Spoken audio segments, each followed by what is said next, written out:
He didn't knock. He never knocked. Judge Horace Granger shoved open the door of the only general store in Delwater, Montana, and every head turned, not out of respect, but out of the particular fear that comes from watching a man who has never once faced a consequence. He walked straight to where Evelyn Hart stood with her youngest daughter pressed against her hip, the little girl's forehead burning like a coal, and he looked at them the way a man looks at something he's already decided to throw away. "You the widow who wrote to Silas Boone?" he said. Not asked. Said. Evelyn didn't answer fast enough. He leaned in close enough that she could smell the tobacco and power on his breath. "Turn around," he told her. "Take your children back east, back wherever you crawled from. Because I promise you, every soul that's walked onto that ranch uninvited has come off it in a pine box." He smiled when he said it. That was the part that stopped her heart. If you've ever been so desperate that a threat felt almost like relief, because at least someone was finally being honest with you, then you already understand Evelyn Hart. Don't go anywhere. Subscribe to this channel right now and hit that bell so you don't miss a single chapter of this story. Drop your city and country in the comments below. I want to see exactly how far this story has traveled. And if it moves you, leave a like. It costs you nothing, and it means everything. Now let's go back to where this really started. The letter came on a Tuesday, which was the same day the last of their food ran out. Evelyn found it tucked inside a bundle of mail the postmaster had been holding for 3 weeks, too embarrassed to hand it to her personally because he'd watched her situation deteriorate with the helpless sympathy of a man who couldn't quite bring himself to do anything about it. The envelope was heavy, the paper inside thick, the handwriting unexpectedly careful. A man who chose his words deliberately, or at least wanted to appear that way. "Mrs. Hart, I am in need of a wife. I have a working ranch in Blackstone Ridge, Montana. There is food and shelter enough for a family. I do not require love. I require someone capable. If you are willing to come, write back within the week. S. Boone." There was no flourish, no poetry, no explanation for why a man with a working ranch needed to write to a widow he had never met in a town 400 miles away. The practical part of Evelyn's brain, the part that had kept 9 children alive through a brutal winter on almost nothing, recognized immediately that something didn't add up. The desperate part, the part that had been quietly losing its grip for months, told the practical part to sit down and be quiet. She wrote back that same night, by candlelight, while 6 of the children slept in a single bed and the other 3 huddled under a blanket on the floor. She told him she had 9 children. She told him their ages, the oldest 15, the youngest 4. She was honest because she figured if honesty was going to disqualify her, better to know now before she spent money she didn't have on train tickets to nowhere. His second letter arrived in 8 days. Bring them. 2 words. That was all. Evelyn spent 1 full night sitting at the table after everyone was asleep, staring at those 2 words, trying to decide if they meant she was saved or if they meant she was walking her entire family into something she couldn't come back from. She'd heard the name Silas Boone exactly once before, from a woman at church who'd mentioned, almost in passing, the way you mentioned something too terrible to dwell on, that there'd been some trouble up in Blackstone Ridge, a wife who'd died under strange circumstances, a rancher who some folks believed had a hand in it. Evelyn had filed that information away without reacting to it, because reacting to it meant she'd have to admit she was out of options. She was out of options. She folded the letter, put it in her coat pocket, and started packing. The journey took 23 days longer than it should have. The train broke down twice. The second time, they were stranded for 4 days in a depot town so small it didn't have a proper name, just a number on a surveyor's map. Evelyn rationed what little food they had with the ruthlessness of someone who had stopped pretending things weren't as bad as they were. Half a biscuit per child per meal. Water whenever they could get it. Her own portions she reduced to almost nothing and told herself it wasn't sacrifice, it was math. Her oldest, Caleb, was 15 and had his father's eyes, watchful, steady, taking in more than he ever said out loud. On the 3rd night in the depot, he sat down beside her on the platform bench after the younger ones were asleep and didn't say anything for a long time. Then he said, "You've eaten today." "I'm fine," she said. "That's not what I asked." She looked at him. He was 15 years old, and he was looking at her the way her husband used to, like he could see straight through whatever face she'd decided to put on that morning. "Half a biscuit this morning," she said. "Don't tell the others." He didn't respond to that. Just reached into his coat pocket and pulled out a piece of dried meat, held it out to her without any ceremony. "Where did you get that?" she said. "Traded my knife for some food back in Helena." "Caleb, that was your father's knife." "I know what it was." He kept his arm extended, the food still in his hand, not taking his eyes off her face. "Pa's not here." "You are." Evelyn took the food. She didn't say thank you. Some things are too large for thank you. The train got moving again on the fourth day, and they pushed on toward Montana, toward a man none of them had ever seen, toward a ranch that Evelyn was beginning to suspect might not be exactly what the letter described. She was right about that. She just didn't know yet how right. Delwater was the last town before Blackstone Ridge, and the moment Evelyn stepped off the supply wagon that had given their family a ride from the station, she felt the eyes on her. Not curious eyes, wary ones, the kind that slide away when you look directly at them. She got the children settled on the steps of the general store and went inside to ask about hiring someone to take them the remaining 12 miles to the Boone Ranch. The storekeeper, a red-faced man named Aldous, heard where she was headed and stopped counting change mid-motion. "You've got business with Silas Boone?" he said. "I'm going to marry him," she said, because there was no point in softening it. The store went quiet. Two other men near the back exchanged a look that Evelyn caught and understood perfectly well. She'd been catching looks like that her whole life, the kind that meant she doesn't know what she's getting into. "Mrs. Hart. Mrs. Hart." Aldous set the change down carefully. "I don't know what he told you in whatever letter he sent, but that ranch has seen trouble. His first wife, she didn't die of natural causes, whatever the official record says. There are people in this county who believe, do you know someone who can drive us out there or not?" Evelyn said. He blinked. Yes. There's a man called Denny who, then I'd appreciate that introduction." She walked out before he could say anything else, because if she stood still long enough to absorb the full weight of what everyone in this town believed, she was going to sit down on that floor and not get back up. And she had 9 children on those steps, and a daughter with a fever that had been climbing for 2 days. She couldn't afford to sit down. That was when Judge Granger walked in. He came through the door she'd just come out of, and they nearly collided on the threshold, and for 1 second she looked directly into his face. He was older than she expected, with the kind of face that had once been handsome and had since become something harder and more deliberate. He wore his authority the way some men wear expensive coats, conspicuously, so you wouldn't miss it. He looked at her. Then he looked past her at the 9 children arranged on the steps, various sizes, all watching him with the instinctive wariness that children develop after too many months of adult uncertainty. "You the widow who wrote to Silas Boone?" he said. "I am." Something shifted in his expression, a calculation so quick she almost missed it. Then he smiled, and the smile was the most unsettling thing about him, because it reached his eyes perfectly, practiced to the point of being indistinguishable from genuine warmth. "Come inside a moment," he said. "Let me offer your children something to eat while we talk." She should have walked away. She knew it, the same way you know something in your chest before your brain catches up.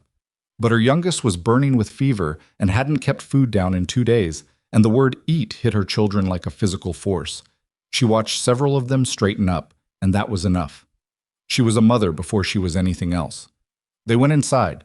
He bought her children bread and dried beef and 2 jugs of water, and he sat across from Evelyn at a small table near the window, and he talked pleasantly about the territory, about how he'd served as judge in this county for 19 years, about how he cared deeply about the welfare of families who came through here looking for a fresh start.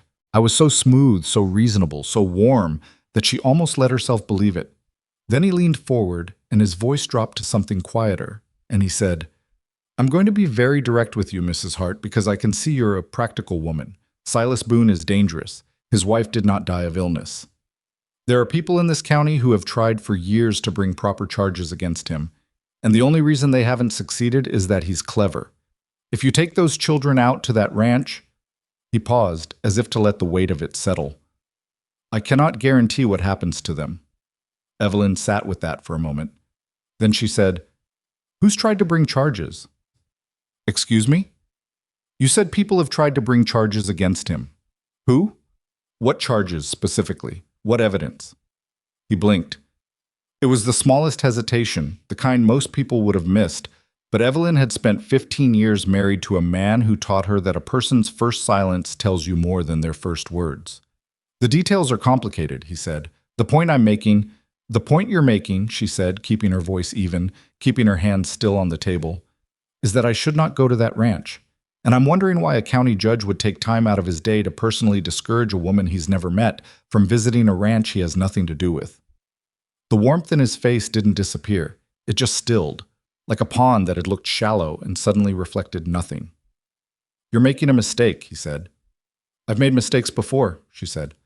My children are hungry, and my youngest has a fever, and I have exactly $2.30 to my name. So whatever mistake I'm walking into out there, I'm walking into it.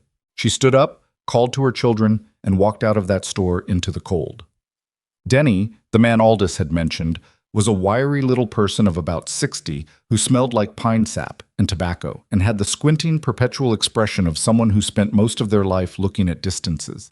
He agreed to drive them out to the ranch for $1, which left Evelyn with $1.30 and a feeling that she was spending down the last of everything. During the ride, he didn't talk much. That was fine. Evelyn didn't need conversation. She needed to think. What she thought about, mostly, was the judge's hesitation. That one small silence when she'd asked him for specifics. She had no reason to trust Silas Boone. She had no reason to trust anyone in this county. But she had an excellent reason to notice that the man who'd warned her away the most forcefully also happened to be the one person in that town with the most institutional power. The kind of power that could, if it wanted to, make inconvenient truths disappear. She filed that away. The ranch appeared through the tree line as the light was starting to go orange and low, and her first thought was that the letter had been accurate about one thing and wildly wrong about another. The land was real. It was enormous, far larger than she'd imagined, rolling and severe and somehow both beautiful and serious at the same time. The kind of landscape that made you feel small without making you feel weak. There were structures she could see even at this distance.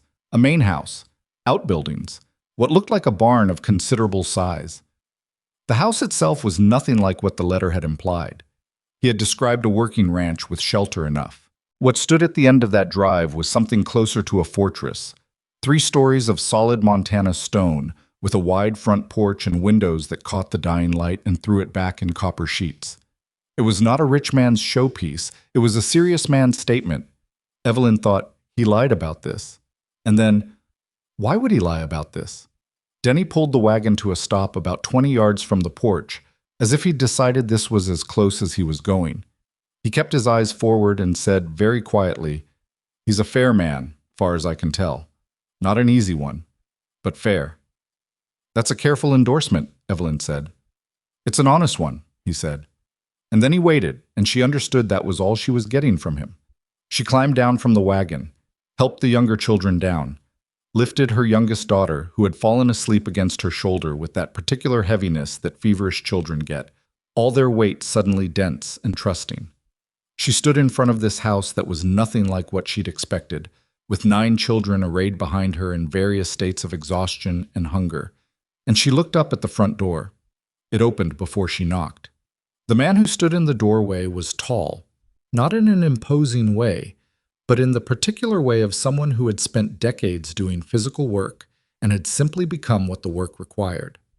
He was younger than she'd expected, somewhere in his 40s, with a face that had been weathered past the point of easy reading.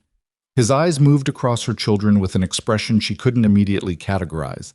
Not warmth, not coldness, something more complicated and more genuine than either. Then those eyes settled on her youngest daughter, pressed against Evelyn's shoulder, flushed and barely conscious.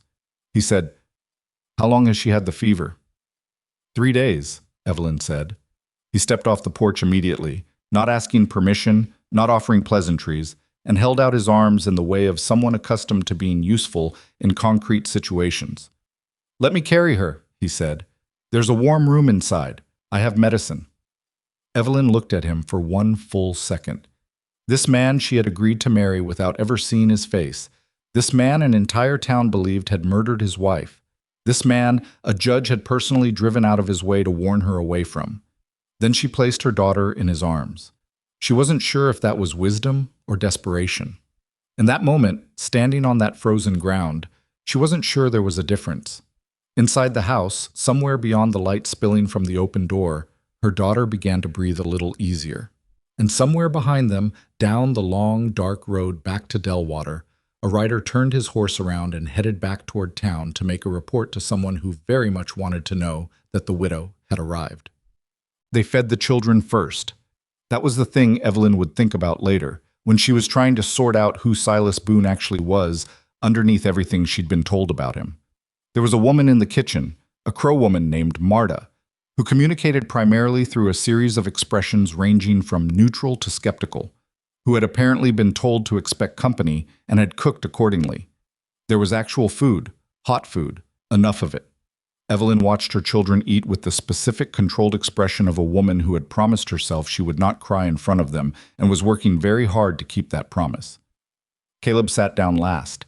He watched the younger ones eating, then looked across the long table at Evelyn, and the look on his face was something she had no word for. Relief and grief at the same time. The face of someone who had been holding something heavy for so long they'd forgotten what it felt like to set it down. Silas Boone sat at the far end of the table and ate without saying much. He answered questions when the children asked them. Practical questions mostly, about the horses and the land, the kind of questions children ask when they're trying to understand where they are. He was patient with the answers. He didn't perform warmth, which somehow made the patience more real.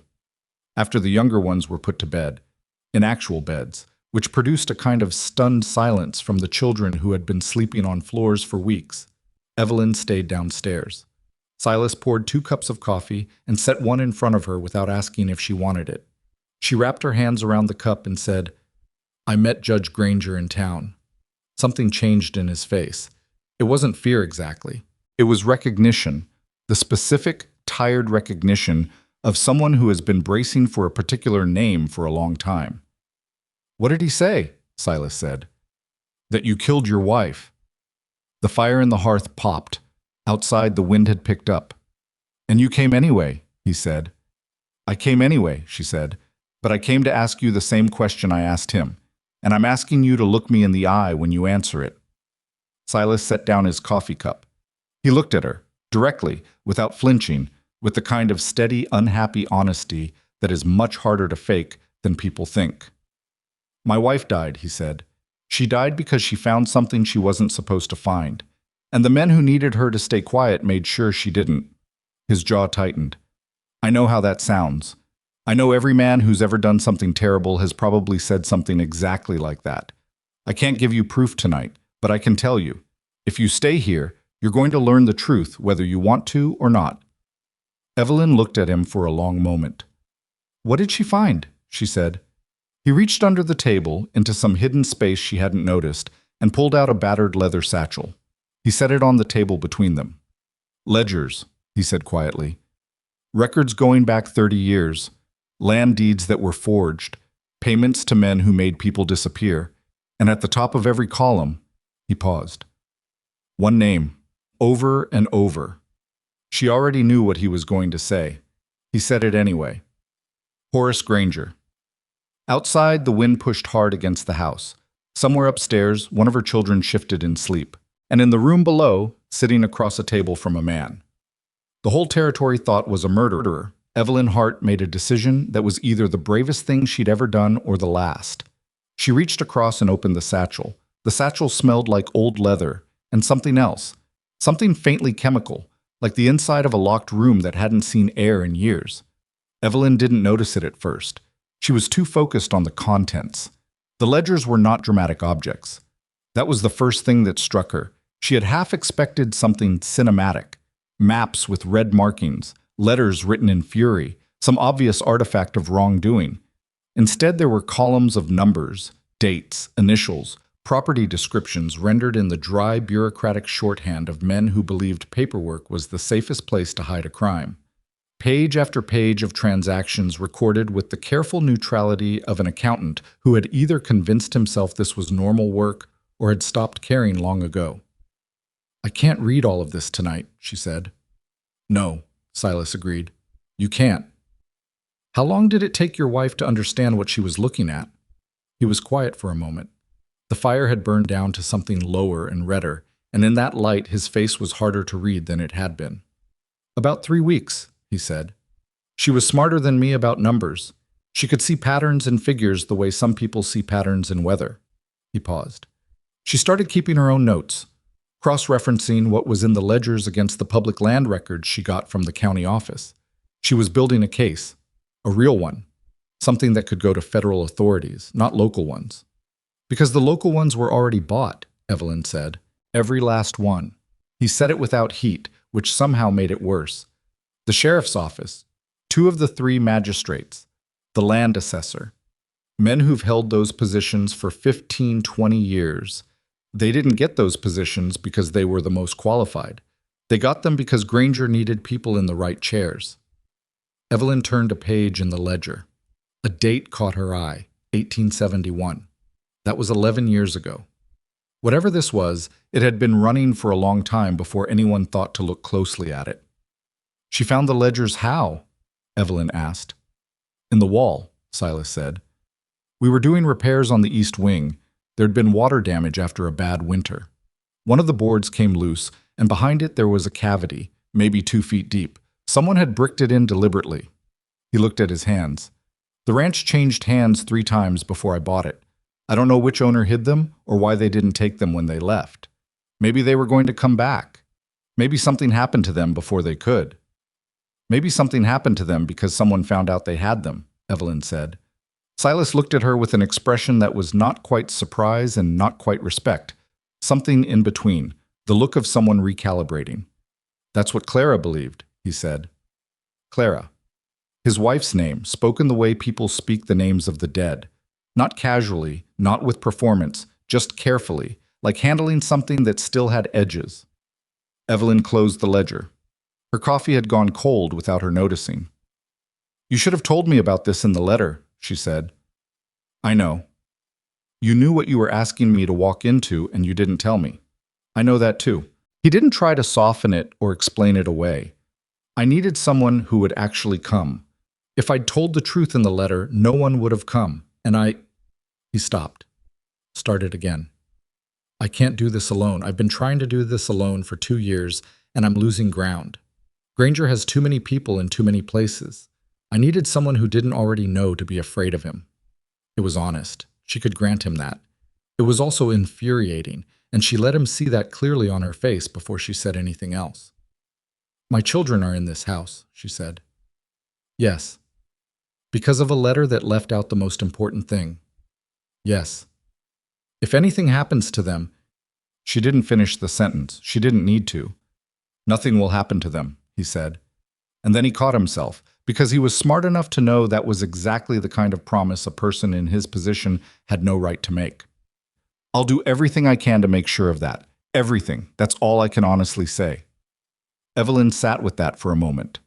The fire crackled. Upstairs, she could hear the small sounds of sleeping children, a cough, a shift, the particular settling of a house at night when it's full of people. Show me where to start, she said. She started with the land records.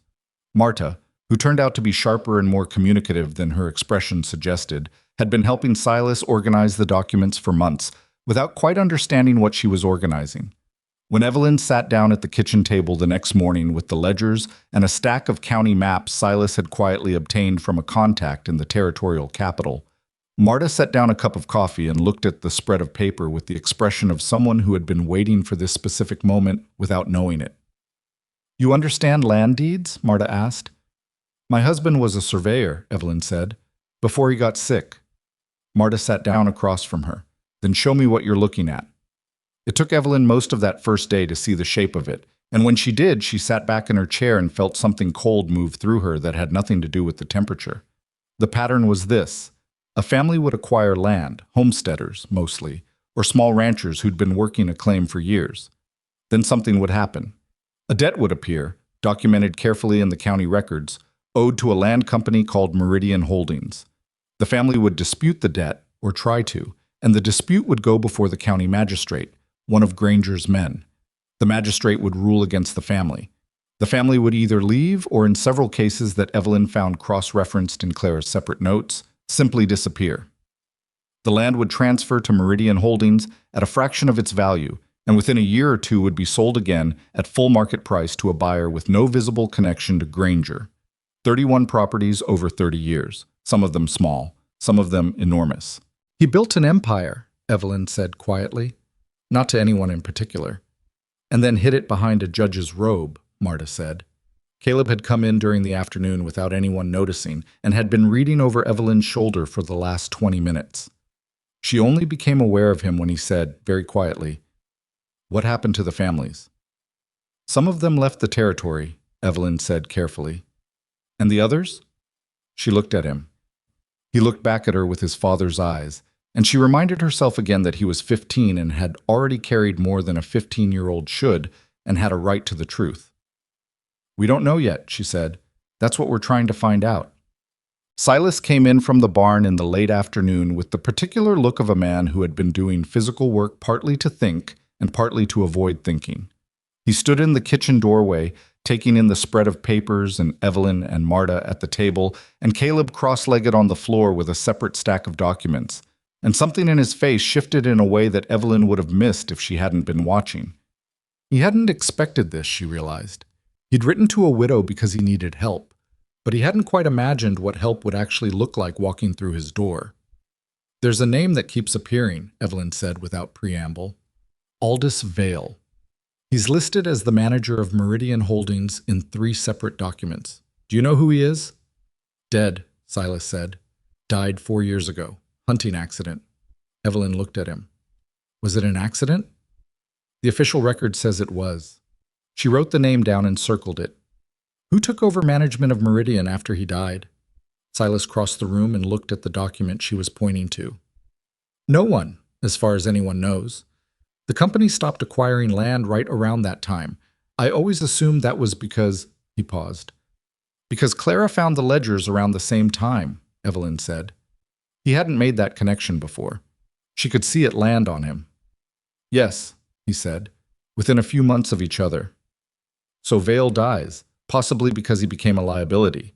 The land acquisition operation goes quiet because Clara starts building a case. And then Clara dies." She said it plainly, because she'd found that plain language was often the only way to see something clearly. "Granger has been cleaning up loose ends for 4 years. Which means he knows the ledgers still exist," Silas said. "He knows," Evelyn said. "He warned me away from this ranch personally. A county judge drove himself to the general store to discourage a widow he'd never met from coming here. He's not doing that unless he's worried about what's inside this house." The kitchen was quiet for a moment. Then Caleb looked up from the floor and said, "So he's going to come for them." No one answered him. No one needed to. The first rider appeared 3 days later. Evelyn noticed him from the kitchen window at around 8 in the morning, a man on horseback, stationary, sitting at the tree line about 400 yards from the house. He wasn't doing anything. He was just there, visible, just enough to be seen, which she understood immediately was the entire point. She went and found Silas in the barn.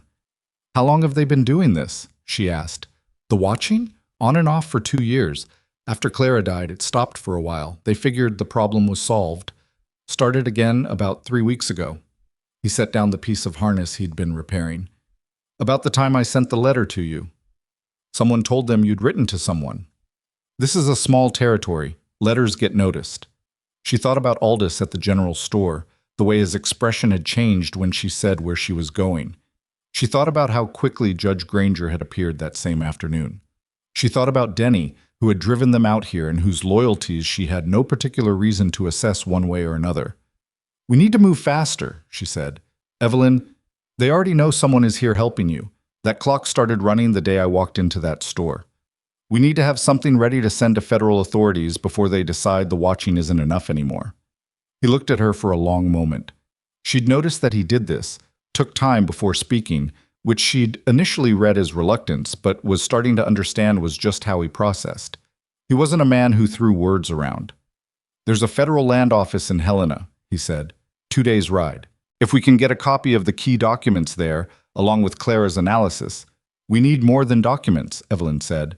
"Documents can be disputed, dismissed. We need testimony." Is there anyone still alive who was directly involved in one of these land takeovers? A family who lost property and can still speak to what happened. There's a family called the Pruitts, Silas said slowly. Lost their ranch about 12 years ago. The father died not long after. The official cause was illness, but the timing was... He shook his head. The wife moved to a town called Redfall, about 40 miles east. She's old now. I don't know if she'd be willing to talk. I'll go see her, Evelyn said. You don't know this territory. Then come with me. I can't leave the ranch. If I leave... He didn't finish, but she understood. If Silas left, the riders at the tree line would treat it as an opportunity and walk through the door to take the ledgers. The ranch needed a body in it that had a reason to defend it. I'll take Caleb, she said. He's 15. He's 15 and he already knows more about what's in those ledgers than most grown men in this territory. And he can ride. She paused. I'll take Marta too. Marta, who had been standing in the barn doorway for the last 2 minutes with a perfectly neutral expression, said, I'll get the horses. The road to Redfall was not a road in any generous sense of the word. It was a track, 2 ruts worn into the frozen ground by years of occasional use, winding through terrain that had its own strong opinions about where you were allowed to go and how fast. Evelyn drove. Caleb sat beside her. Marta sat in the back with the unsentimental posture of someone who had spent a great deal of time in uncomfortable situations and had made a private peace with discomfort. They didn't talk much on the way out. Caleb watched the tree line with his father's watchful eyes. Evelyn watched the road and thought about Clara Boone, a woman she'd never met, who had sat in the same house Evelyn was now sleeping in, who had found the same ledgers and reached the same conclusions and been killed for it. She tried not to think about what that meant for her own position. She wasn't entirely successful. The Pruitt place was a small house on the edge of Redfall, not much more than a cabin, really, built with the particular plainness of someone who had once had more and had rebuilt expecting less. An elderly woman answered the door. Her name was Frances Pruitt, and she was perhaps 70 years old, with white hair and hands that had done a great deal of work over a long life and eyes that had seen a great deal more. She looked at Evelyn and didn't say anything for a moment. You're from the Boone Ranch, she said. It wasn't a question. How did you know? Evelyn said. Because nobody from anywhere else would have reason to come to my door, she said. Come in. It's cold. Inside, over tea that Frances made with the careful hospitality of someone with limited resources and a great deal of dignity, Evelyn told the old woman what they'd found. Frances listened without interrupting, her hands wrapped around her cup, her expression not surprised, just tired in the specific way of people who have known something was true for a very long time without being able to prove it. When Evelyn finished, Frances was quiet for a moment. Then she said, My husband's name was Robert. He built that ranch by hand over 20 years. When the debt notice came, and there was no debt, I want to be very clear about that. We had no outstanding debt. We had never borrowed from Meridian or anyone connected to it. When it came, Robert went to the county office to dispute it.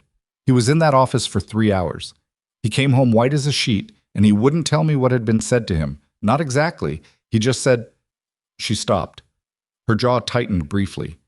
He said that we were going to lose the land and that if we made too much noise about it, we were going to lose more than that.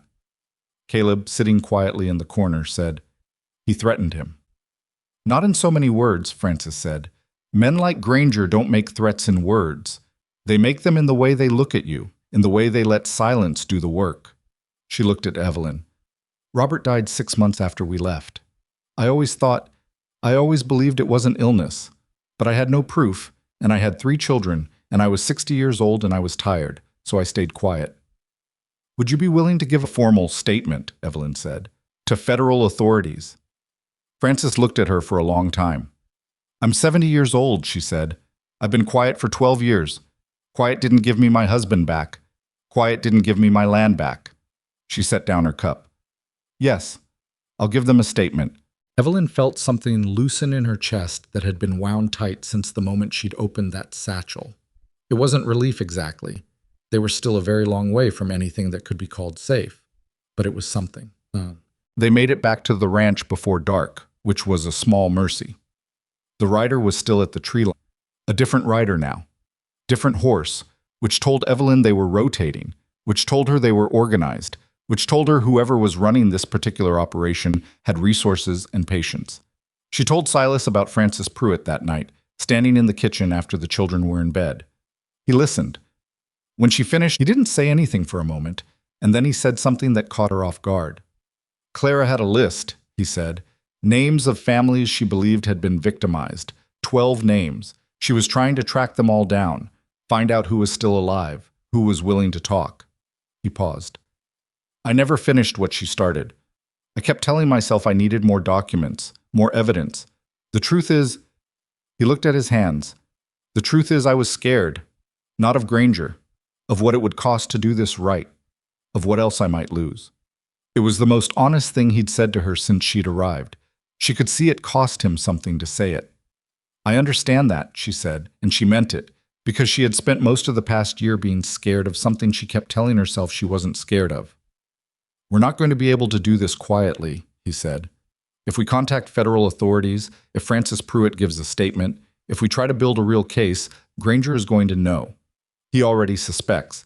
But suspecting and knowing are different things. And once he knows, it becomes about stopping us before we can finish, Evelyn said. Yes. She looked at the satchel sitting on the kitchen table, at the stack of documents they'd been organizing for days, at Clara's careful handwritten notes in the margins of her analysis. A dead woman's work. A dead woman's case passed like a torch through the wall of a house that had been trying to hold secrets for 30 years.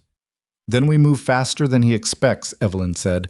We need copies of everything, multiple copies in multiple places. If he comes for this house, he can't find everything in one place.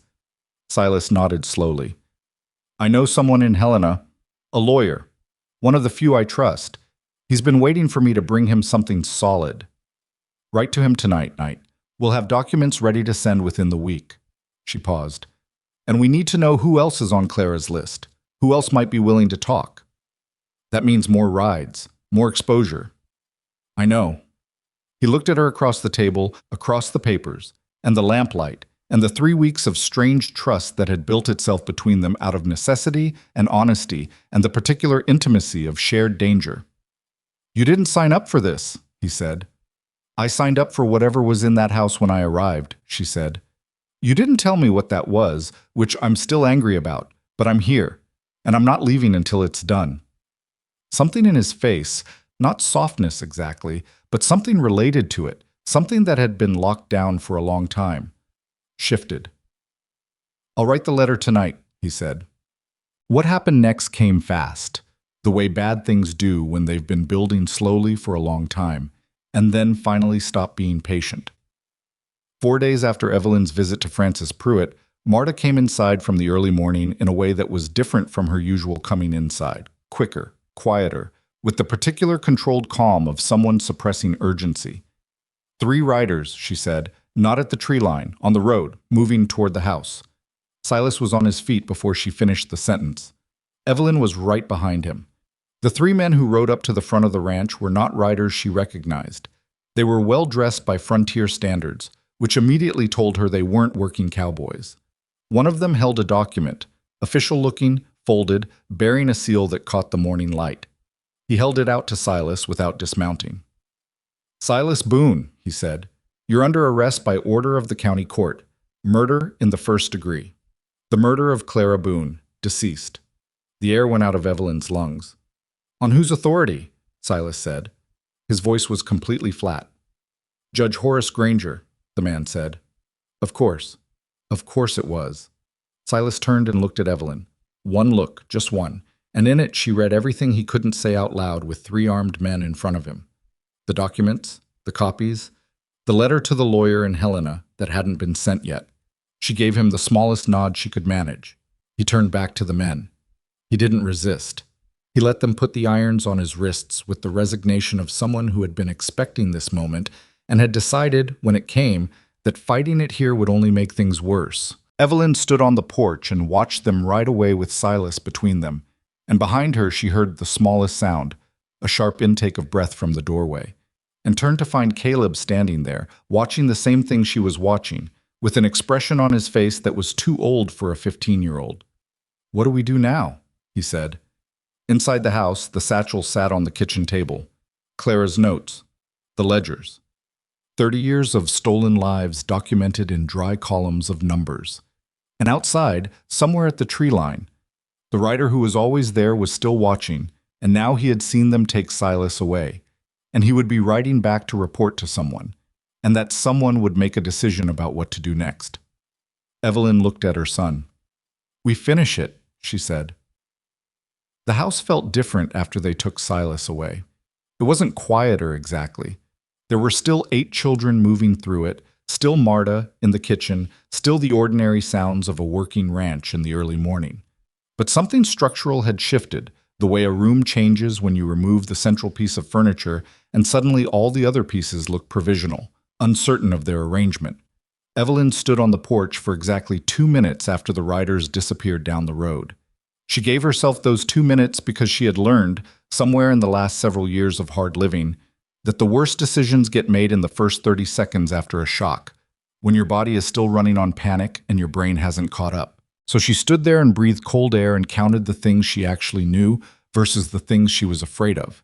Because those were 2 different lists, and it mattered enormously which one you were working from. What she knew, Silas was arrested on charges that were fabricated, organized by Granger, timed deliberately to remove him from the ranch. Which meant someone had decided that watching wasn't enough anymore. Which meant they were close enough to something real that Granger had chosen to act rather than wait. What she was afraid of was a longer list, and she set it aside. She went back inside. Caleb was still standing in the doorway where she'd left him, and behind him in the kitchen, she could see 2 of the younger children, Thomas, who was 11, and Ruth, who was 8, sitting very still at the table with the particular frozen alertness of children who have heard adult alarm and are waiting to be told what it means. Evelyn walked past Caleb, sat down at the table between Thomas and Ruth, and said in her most ordinary voice, "Have you eaten?" Ruth shook her head. "Then let's eat," Evelyn said.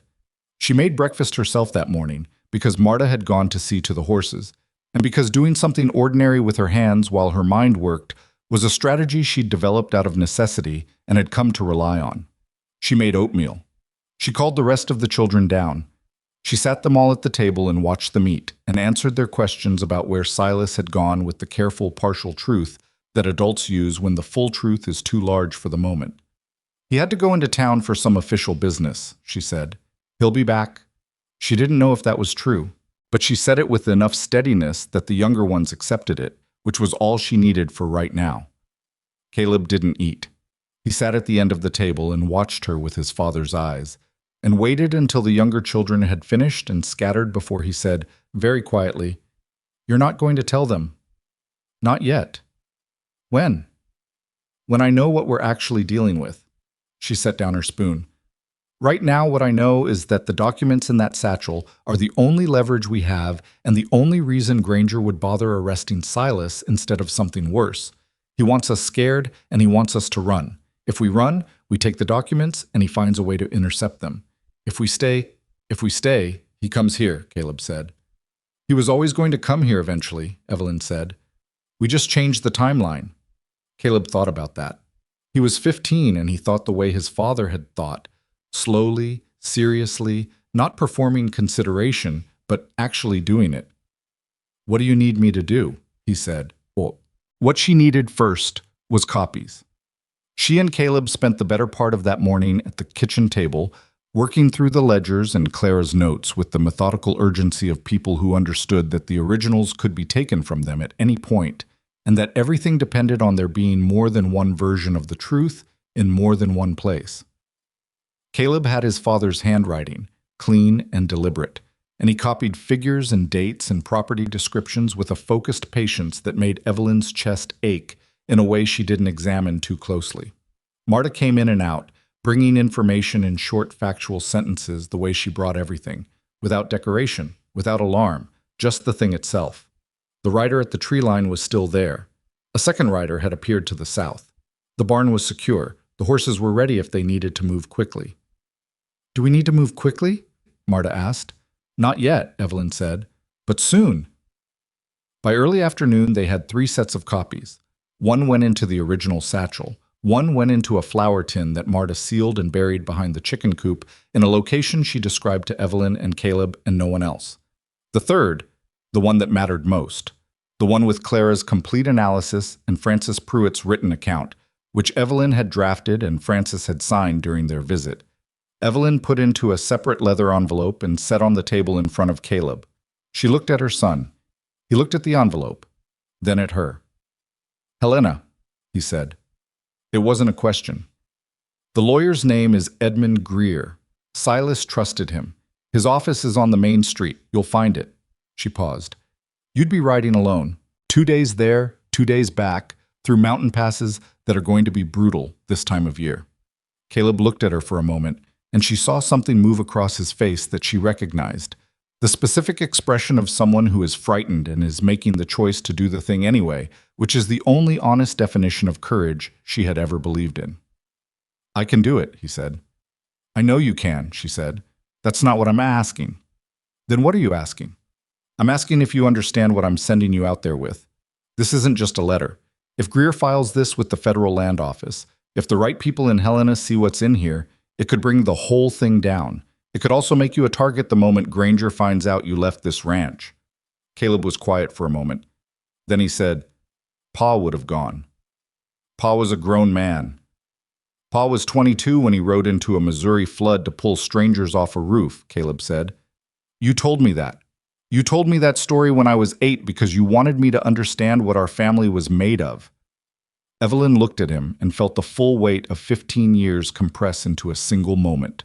The infant she'd held in a 2-room house, the boy who'd traded his father's knife for food without being asked, and this young man sitting across from her now, making a decision that was too large for his age and making it clearly and without flinching.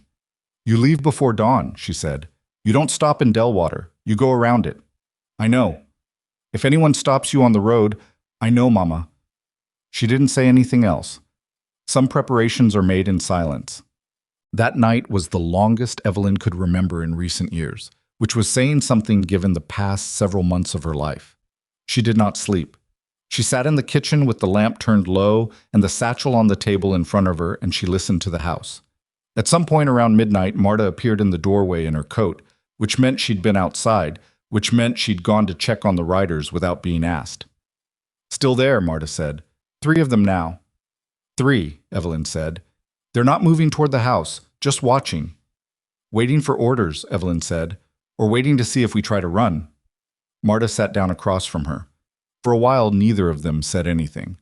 Then Marta said, "You know what Silas told me about 2 months before he wrote to you?" "What?"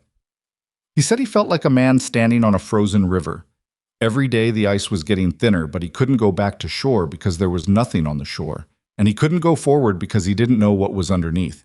He said he needed someone who would walk out onto the ice with him." She paused. "I thought he was being dramatic. Silas is not usually dramatic." "He wasn't," Evelyn said. "No," Marta agreed. "He wasn't." Evelyn looked at the satchel. Clara's work. 30 years of evidence that a man who sat in a judge's chair had built a fortune on other people's destroyed lives. And the only thing standing between that evidence and disappearance was a woman who had arrived 3 weeks ago with 9 children and $2.30. "You think she knew?" Evelyn said. "Clara, when she found the ledgers, do you think she knew what she was walking into?" "Clara was smart," Marta said, "smart enough to know the risk. She kept going anyway." A pause. "That says something about her." "It says something about what happened to her, too," Evelyn said quietly. Marta nodded once. "Yes, it does. So you be smarter than she was. Don't be brave where you can be careful." Caleb left at 4 in the morning. Evelyn walked him to the horse herself. The night was bone cold and black, the kind of dark that feels absolute, and she could see her breath and his breath making small clouds in the lamplight she carried. She'd packed him food, extra blankets, the envelope secured inside his coat next to his skin, where it would be hardest to find if someone searched his saddlebags. At the horse, he turned to her. She put her hand on his face the way she had when he was small, and he was tall enough now that she had to reach up to do it, and that gap between the boy she remembered and the person standing in front of her was something she felt physically. "Stay off the main road past the ridge," she said. "Silas showed you the alternate trail. 3 days ago. I memorized it. Don't stop for anyone who's not a federal official." "I know." "If you get to Helena and Greer isn't there, wait. Don't hand those documents to anyone else. Anyone. Mama. He covered her hand with his. I know. I'll be all right. She lowered her hand, stepped back. He mounted the horse with the easy efficiency of someone who had learned to ride on this land over the past 3 weeks, with the ferocious focus of a boy who understood it might matter. He looked down at her once, that face, her husband's eyes, in a younger version of her husband's face, and then he turned the horse and rode into the dark without looking back, which was the right thing to do because if he'd looked back, she might have called him home. She stood there until she couldn't hear the hoofbeats anymore. Then she went back inside and closed the door and stood in the hallway for a moment with her eyes closed and her back against the wood, and she allowed herself exactly 30 seconds of being terrified, which was the most she could afford. Then she opened her eyes. There was work to do. The men came to the door the following afternoon. Not the riders from the tree line, different men, 2 of them, in the middling formal dress of people who represent authority without quite being authority. One of them Evelyn had never seen. The other was a man named Cobb, who she'd been told served as a deputy to the county sheriff and whose primary qualification for the position appeared to be willingness to do what he was told without asking questions. They didn't announce themselves as anything. They knocked, which was at least a courtesy the judge himself hadn't bothered with, and when Evelyn opened the door, Cobb said, Mrs. Boone, using the name she hadn't technically taken yet, which told her this was deliberate, framing her as Silas's wife, to give whatever followed the appearance of legality. Mrs. Hart, she corrected. What do you want? We're here on behalf of the county court, Cobb said. Mr. Boone is being held pending trial. As part of the proceedings, the court has ordered a search of the property for any documents relevant to the case. Evelyn looked at him, then at the other man, then back at Cobb. Do you have a written court order? She said. Cobb produced a document. She took it, looked at it carefully, and noted several things. It was signed by Granger, which was not a neutral fact. It authorized a search of the premises but did not authorize the removal of any documents without a separate order. And it made no mention of specific items sought, which in her limited understanding of legal documents seemed like the kind of vagueness that could be exploited in either direction. She handed it back. The court order authorizes a search, she said. I'll allow you to walk through the property. You will not remove anything without my signature on a separate document listing each item. If you attempt to remove anything without that, I will consider it theft, and I will report it as such to the Territorial Marshal's office in Helena. She paused. Do we understand each other? Cobb blinked. He had clearly expected a widow to step back and let him through the door. Ma'am, I don't think you understand the seriousness. The seriousness is very clear to me, Evelyn said. The man who signed that order had my husband, the man I came here to marry, arrested on charges that have no foundation. I understand exactly what's serious.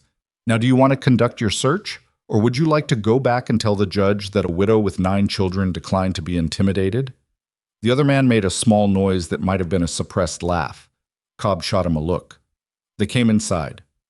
Evelyn followed them through every room. She did not let them out of her sight for a single moment, which required a kind of sustained attentiveness that was exhausting. Marta appeared at the kitchen doorway and positioned herself with the stillness of someone who has decided she is not moving, which Evelyn registered with gratitude.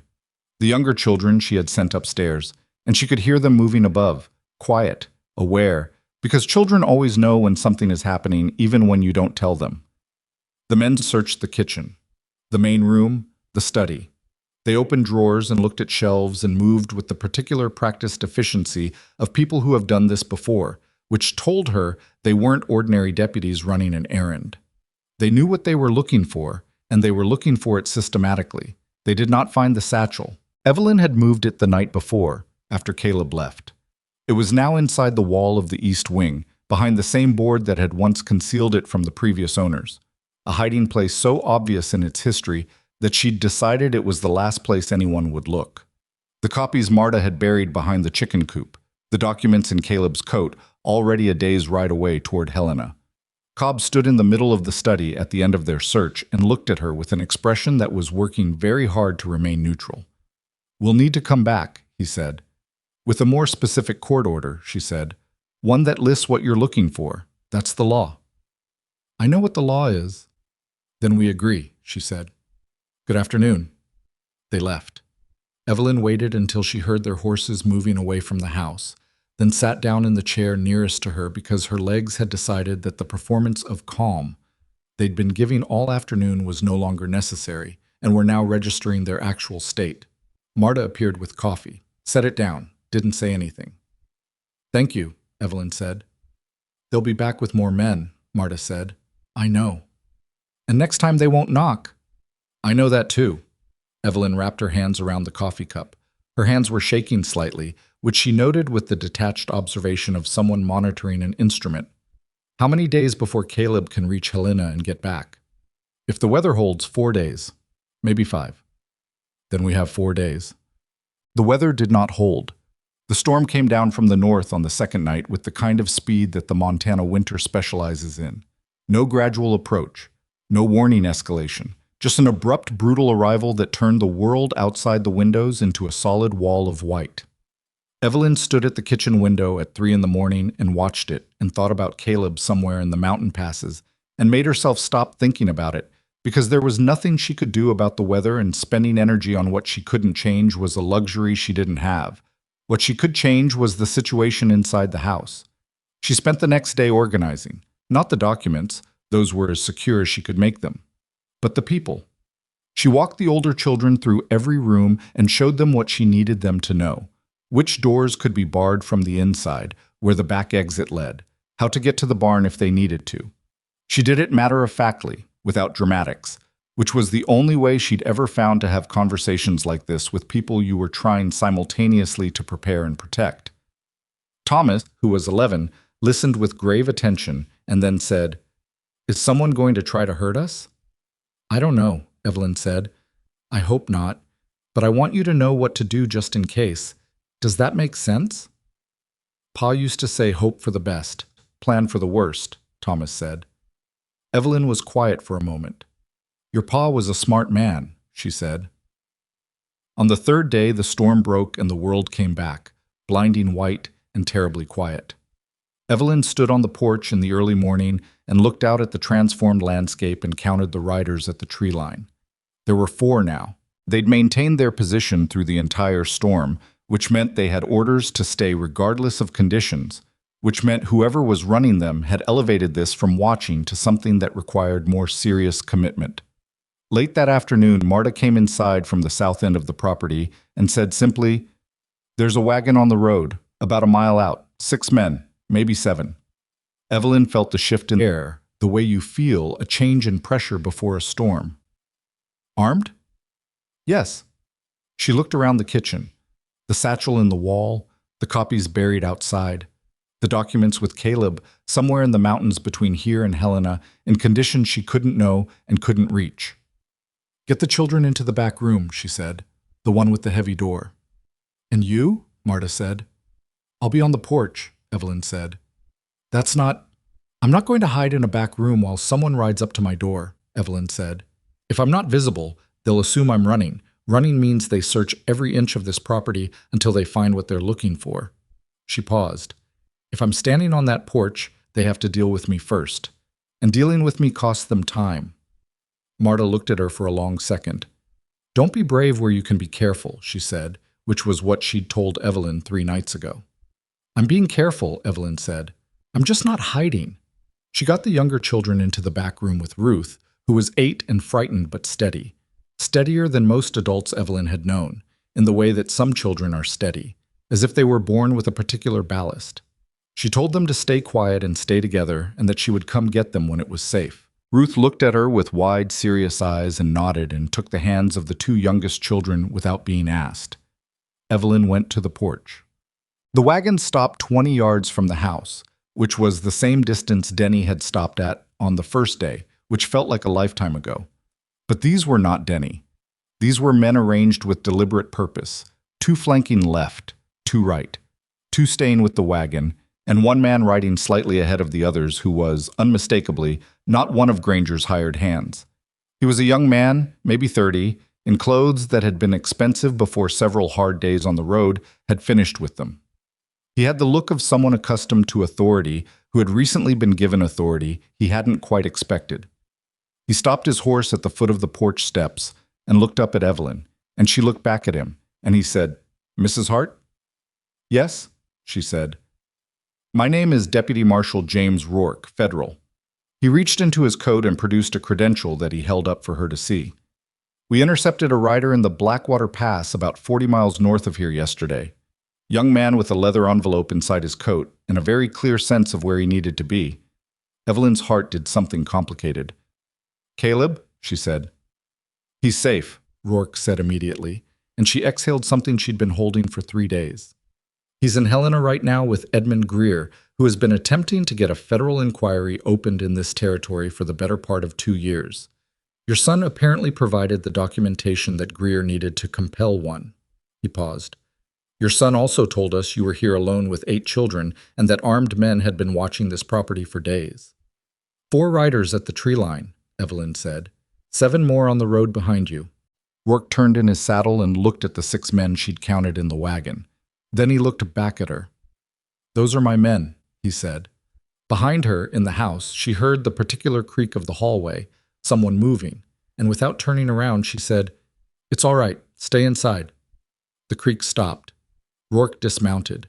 He came up the porch steps and stopped at the top, looking at her with the frank assessment of someone trying to understand what he was looking at. Mr. Greer told me about the case, he said. The ledgers, the land records, Clara Boone's analysis. He paused.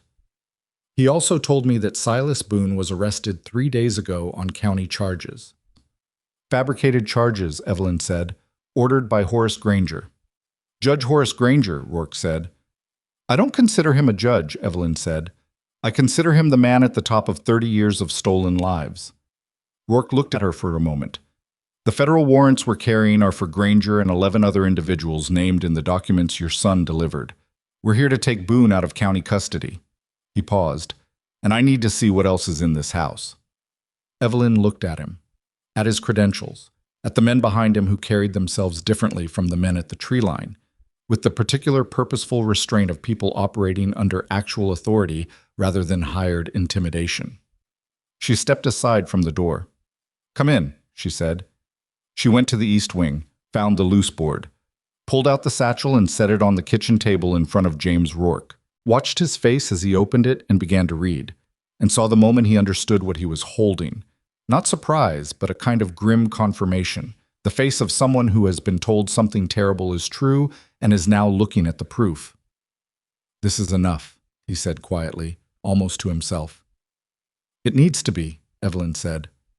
Clara Boone died to find it. Rourke looked up at her. The rider at the tree line is going to report back the moment he sees federal marshals on this property. Granger will know we're here within hours. Then you'd better move quickly, Evelyn said. Outside, the 4 riders at the tree line were still there, watching, waiting to carry word back to a man who had been destroying lives for 30 years and had, until 3 days ago, every reason to believe he would continue to do so indefinitely.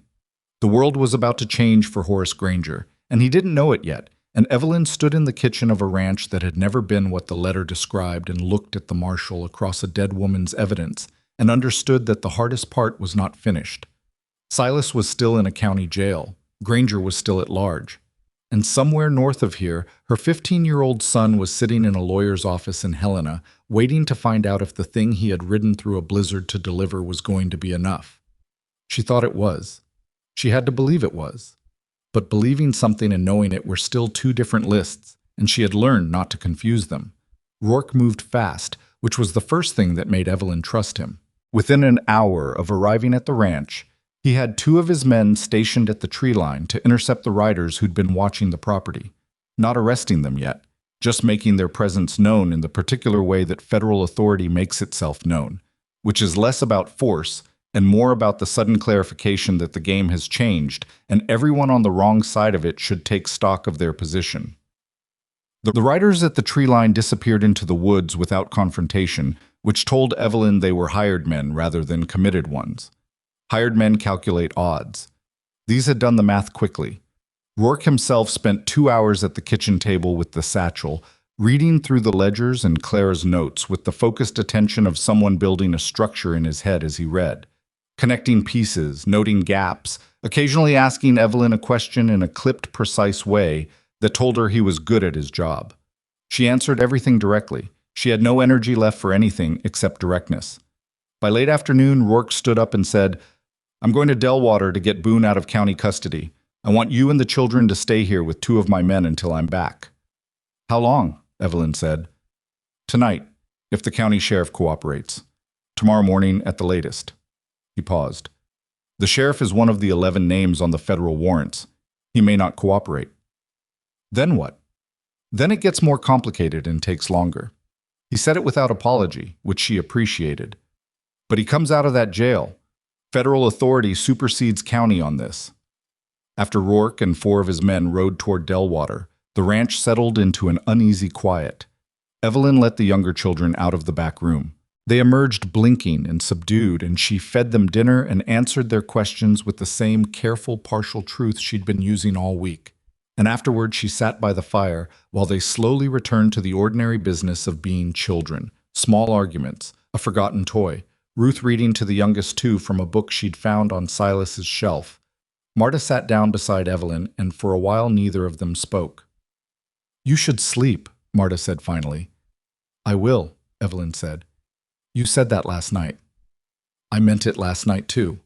Marta made a sound that was not quite a laugh. "He's going to be all right, Silas. He's survived worse situations than a county jail." "Has he?" "The winter Clara died, he didn't eat properly for 3 months. He kept working the ranch because stopping meant sitting still with it. By spring, he looked like a man who had been through something that should have finished him." She paused. "It didn't finish him. He's stubborn in the specific way that keeps people alive." Evelyn looked at the fire. She thought about the fact that she had known Silas Boone for less than a month, that she had agreed to marry a man she'd never met for reasons that had nothing to do with love and everything to do with survival, and that somewhere in the past 3 weeks, in the kitchen over ledgers, in the barn in the cold mornings, in the brief honest conversations they'd had in the late evenings after the children were asleep, something had quietly rearranged itself into something she hadn't planned for and wasn't sure she had room for and was feeling anyway. She didn't examine that too closely. There were more immediate things to examine. "Tell me about Clara," she said. Marta was quiet for a moment. "Determined," she said finally. "Funny, actually, in a dry way. She and Silas used to argue constantly about small things, the way the books were organized, what to plant in which field, and it was always clear they both enjoyed it. She was kind in the practical way, not the sentimental way. When something needed doing, she did it. When someone needed help, she helped them without making a production of it."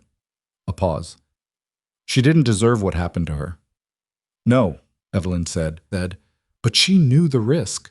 I want you to understand that. Toward the end, when she was close to finishing her analysis, when she was talking about sending everything to federal authorities, she knew they were watching her. She told me she wasn't going to stop. She said she'd spent too long with the truth in her hands to put it down." Marta looked at Evelyn steadily. "I think about that sometimes. Whether I should have argued with her harder. Would it have worked?" "No," Marta said. "It wouldn't have worked." "Then you did what you could," Evelyn said. "The same as anyone." Silas came back the following morning. Rourke had been right about the county sheriff not cooperating. There had apparently been several hours of tense legal maneuvering in Delwater the previous evening, culminating in Rourke producing federal documentation that the sheriff had no authority to refuse regardless of what Granger had promised him.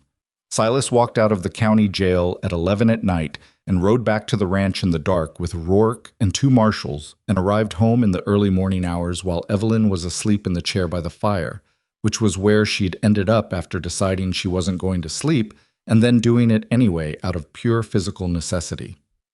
She woke to the sound of the front door, and her hand went immediately to the arm of the chair in the specific alert way of someone whose body had learned to treat unexpected sounds as potential threats. And then she registered Silas in the doorway, and her hand relaxed.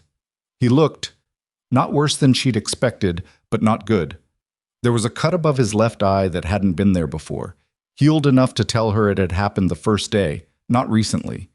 He was carrying himself with the particular stiff deliberateness of someone whose ribs had opinions about movement. He'd been in that jail 4 days, and whatever those 4 days had involved, it hadn't been careful treatment. He looked at her in the chair and said, "You should be in a bed." "You should be too," she said. He didn't argue with that. He sat down at the table, carefully, confirming her suspicion about the ribs, and looked around the kitchen the way people look at places they weren't sure they'd see again. "Rourke told me what you did," he said. "The copies." Frances Pruitt's statement. "Sending Caleb. Caleb sent himself," she said. "I just didn't stop him." Evelyn. "What?" He looked at her for a moment. "Thank you," he said. "Simple. Direct. No performance in it." "Don't thank me yet," she said. "Granger is still out there. Rourke has warrants, but he hasn't arrested him yet." "I know. Rourke told me." He was quiet for a moment. He escaped before the marshals reached his house. The fire popped. Somewhere upstairs, a child turned in sleep. "When?" Evelyn said. "Sometime last night. Someone warned him. We don't know who yet. He was gone when Rourke's men arrived, and 3 horses were missing from his stable." He paused.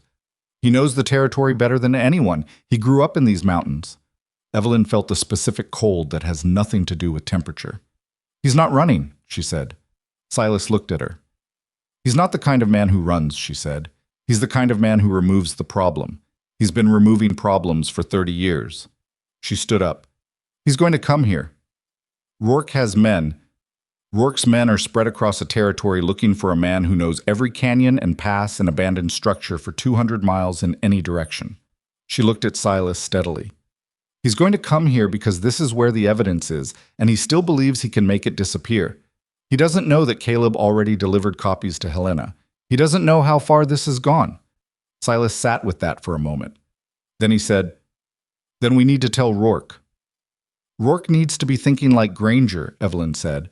"Not like a federal marshal who has warrants and expects a man to behave like someone who knows he's caught. Granger doesn't think he's caught. He thinks he's adapting." Rourke, when Evelyn laid it out for him an hour later, listened with the kind of attention that meant he was actually hearing it, rather than waiting for a pause to insert his own thinking. When she finished, he was quiet for a moment, and then he said, "You might be right." "I know I'm right," she said. "I sat across a table from that man for 20 minutes. He didn't warn me away from this ranch because he was afraid of being exposed. He warned me because he was annoyed. He thought I'd be manageable. He didn't anticipate—" She paused. "Didn't anticipate what?" Rourke said. "That I'd stay," she said simply. Rourke looked at Silas. Silas said nothing, which was what he always said when there was nothing useful to add. "If he comes for the ranch," Rourke said, "we want him to. We want him to commit to an action we can intercept and document. A man of his standing, a sitting judge, even one whose warrants are already being processed, disappears into these mountains and we may never find him. But if he moves against a property where federal marshals are present, he hands you everything you need," Evelyn said. "Yes." "Then we need to make him believe the evidence is still here and is the only copy." Rourke looked at her with the expression he'd been wearing since the previous afternoon, the one that said he was continuously recalibrating who he was dealing with. "How do you propose to do that?" "The riders he had watching this place. They saw your men arrive. They rode back to report. What they saw was federal marshals at the ranch, but they didn't see Caleb leave 4 days ago. They don't know about the copies in Helena. They know there's evidence here, and they know Granger is out of time." She paused. "If word reaches him that the evidence is still here and retrievable, that the marshals have seen it, but it hasn't been formally transferred yet, he might believe there's still a window." "That's a significant risk," Rourke said. "Everything has been a significant risk since I opened a satchel at a kitchen table 3 weeks ago," Evelyn said. Rourke looked at Silas again. Silas said, "She's usually right about these things. I've noticed that about her." It took a day and a half. Evelyn spent that time in the particular suspended state of someone waiting for something they know is coming but can't know exactly when, which is its own specific kind of endurance. She kept the children's routine as normal as she could manage, which was partly for their sake and partly for her own. Ordinary things, meals and chores and Ruth's reading lessons with the youngest 2, were a kind of ballast against the unreality of what was happening around them. Caleb arrived back from Helena on the 2nd day, riding in with the 3 marshals Rourke had sent to escort him. He looked tired and older than he had when he'd left, not in a bad way, but in the specific way of someone who has done a hard thing and come out the other side knowing they can do hard things. He ate an enormous amount of food and then sat with Evelyn and Silas and told them everything Edmund Greer had said. Greer had immediately filed for a federal inquiry upon receiving the documents. The territorial governor had been notified. 2 additional federal marshals were already en route from the east. The copies were in 3 separate secure locations. Whatever happened now, whatever Granger did or didn't do, the case existed independently of anything that happened to the ranch or the people in it. Silas listened to all of this and then looked at Caleb and said, "What you did. Riding through that pass alone in that weather." "I got lucky with the weather," Caleb said. "It wasn't as bad in the pass as it looked from here." "That's not what I know what you mean," Caleb said. He looked at Silas with his direct, uncomfortable steadiness. "My mother needed it done, so I did it." Silas nodded once. He didn't push further. Understood, Evelyn thought, the particular economy of young men who have decided not to make a performance of courage. Granger moved on the 3rd night. He came with 2 men, not a large force, not the kind of overwhelming approach that announces itself, but 3 men on foot in the dark who knew exactly where they were going and had clearly scouted the property at some point because they came in from the north, where the fence line had a gap that wasn't visible from the house. Rourke's men, positioned at intervals around the property, saw them at the northern fence at 2 in the morning. What happened next was not a dramatic firefight. Evelyn would remember it afterward as a series of sounds and movements rather than a clear sequence. A shout from outside, the sound of boots on frozen ground, one of Rourke's men calling something sharp and official, and then a longer tense silence that stretched until it seemed to have weight. She was in the kitchen when Rourke came in through the back door and said, "We have them." "Granger?" she said. "All 3. He said it with the measured tone of someone who has learned not to celebrate until the thing is actually finished. "He's outside. He's asking for you." She hadn't expected that. "For me specifically?" "By name." She looked at Silas, who had been at the kitchen table. He started to stand. "Stay here," she said. "Evelyn, stay here with the children." She looked at him steadily. "I'm going." "Oh." Granger was standing between 2 marshals in the frozen yard, and in the moonlight he looked diminished in a way she wouldn't have predicted. Not afraid. She didn't think he was capable of fear in any conventional sense, but reduced, as if the version of himself that had walked into that general store and leaned close enough for her to smell. The tobacco was a construction that required a specific set of conditions to hold together, and those conditions were gone. His hands were behind his back. He was looking at the house when she came onto the porch, and when he saw her, he looked at her directly with an expression she couldn't immediately categorize. She came down the steps and stopped at the bottom. "You wanted to speak to me," she said. "You're smarter than I thought you were," he said. It wasn't an apology, it was an assessment, offered in the tone of someone updating their records. "Most people are," she said. Something moved in his face that might have been the ghost of amusement. "This doesn't end here," he said. "There are men in this territory, men in positions you don't know about, who will make sure of that." "There were," Evelyn said, "the ones your writers reported back to while they were watching this property. The ones whose names are in Clara Boone's notes alongside yours. Federal marshals visited 12 addresses last night." She paused. "How many of those men do you think are still in their positions this morning?" His jaw tightened. It was the first crack in the surface. "You have no idea what you've broken apart," he said. "What I built in this territory, the order, the structure, the way things worked. The families you destroyed," she said. "The people who disappeared. The woman who died in that house because she found your records in a wall." She kept her voice even. "I understand exactly what I've broken apart." He was quiet for a moment. The cold was deep and the yard was still, and the 2 marshals holding him didn't move. "She was going to bring everything down," he said.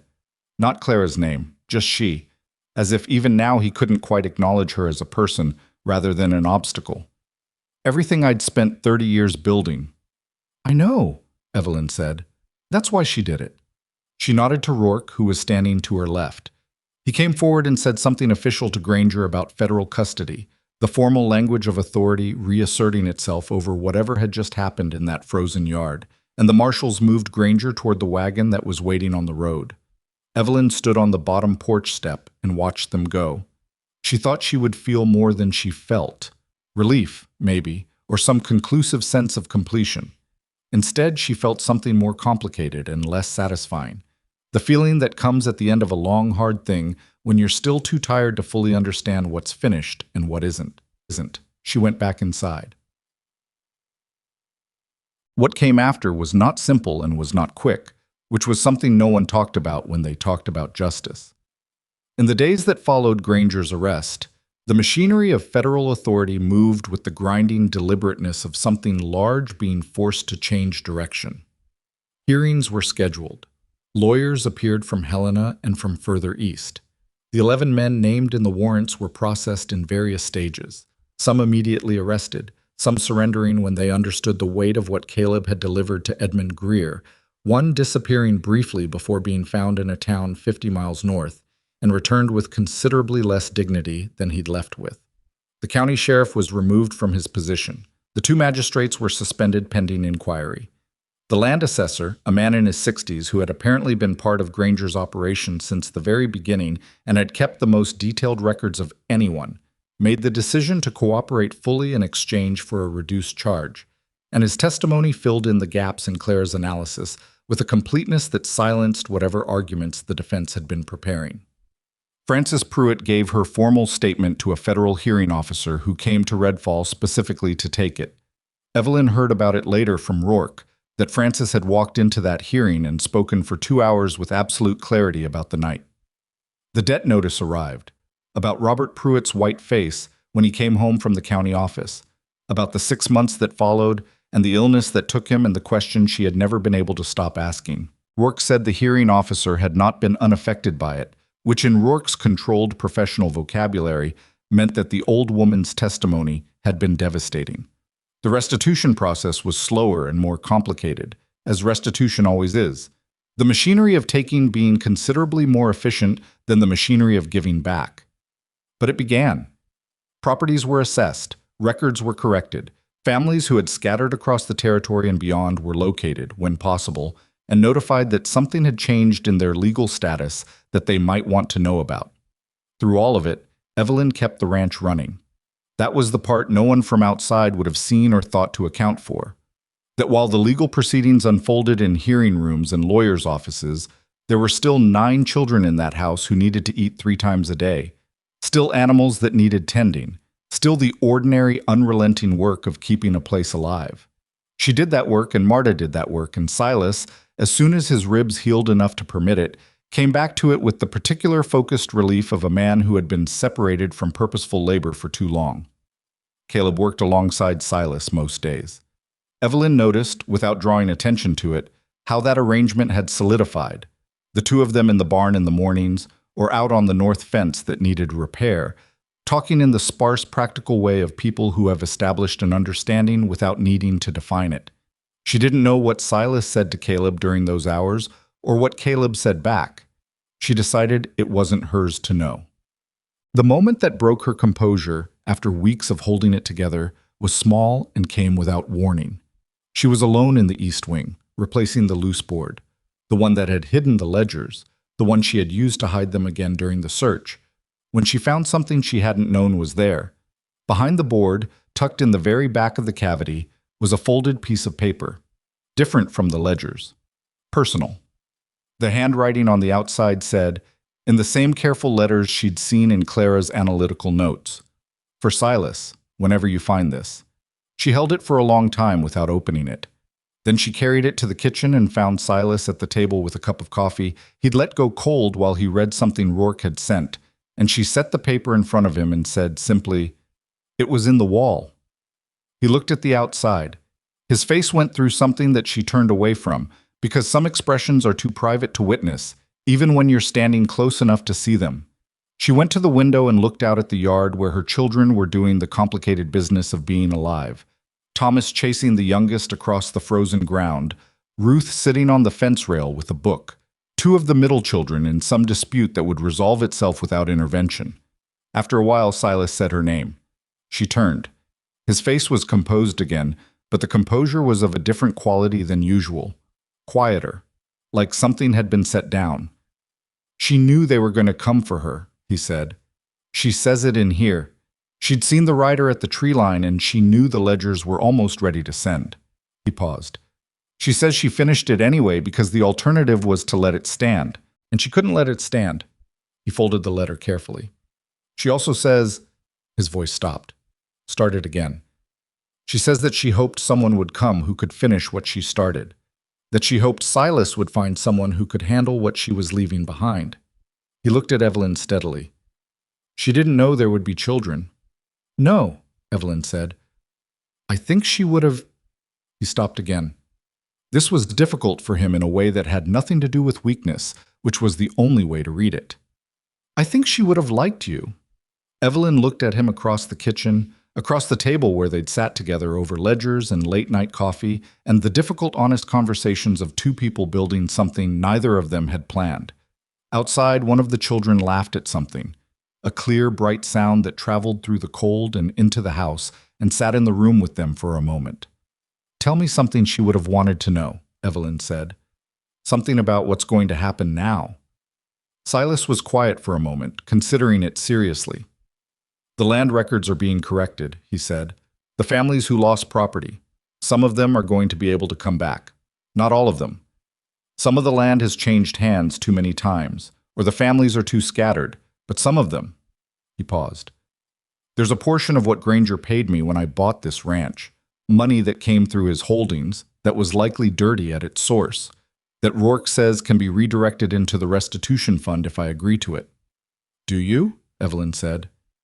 Yes, he said, without hesitation. I don't want money that came from what he did. She nodded. What else? She said. Granger's trial is set for spring. The federal prosecutor is confident. He paused. The physician who falsified Clara's death certificate agreed to testify. The hired man who Granger used, the one who actually... He stopped. He's in custody. He's already made a statement.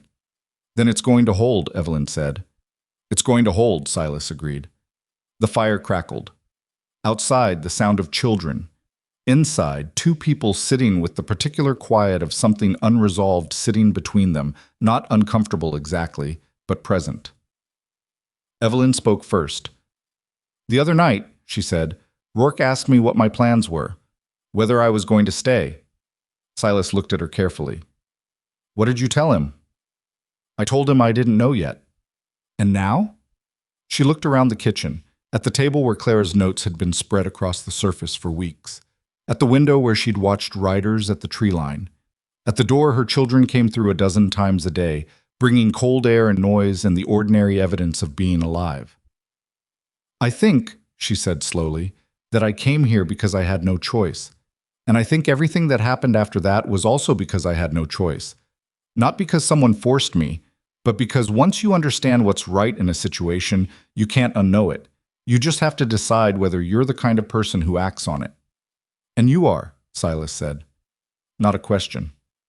Apparently, she said, though I'd have appreciated the chance to find out under better circumstances.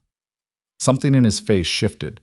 That thing she'd noticed early on, the expression that wasn't quite a smile but was related to one, that showed up when something landed in a way he hadn't expected. That's fair, he said. She looked at him for a moment. I'm going to stay, she said. Not because I have no choice this time, because I'm choosing to. The difference between those two things was enormous, and they both understood it without needing to say so, which was the thing about conversations between people who have been through something real together. The words can be simple because the weight is already understood. Outside, Thomas shouted something triumphant, having apparently won whatever chase had been underway. Ruth's voice came back with the dry commentary of an 8-year-old who had seen through whatever her brother thought he'd accomplished. The ranch was loud and alive and full of people who had survived something and were figuring out what came next. Evelyn picked up her coffee cup, found it empty, and got up to make more. Spring came late to Blackstone Ridge that year, the way it sometimes does in Montana. Not gradually, not with the polite escalation of warmer days building toward something certain, but in a single decisive week when the light changed quality and the ground softened underfoot and the air stopped carrying that particular edge that had been in it since November.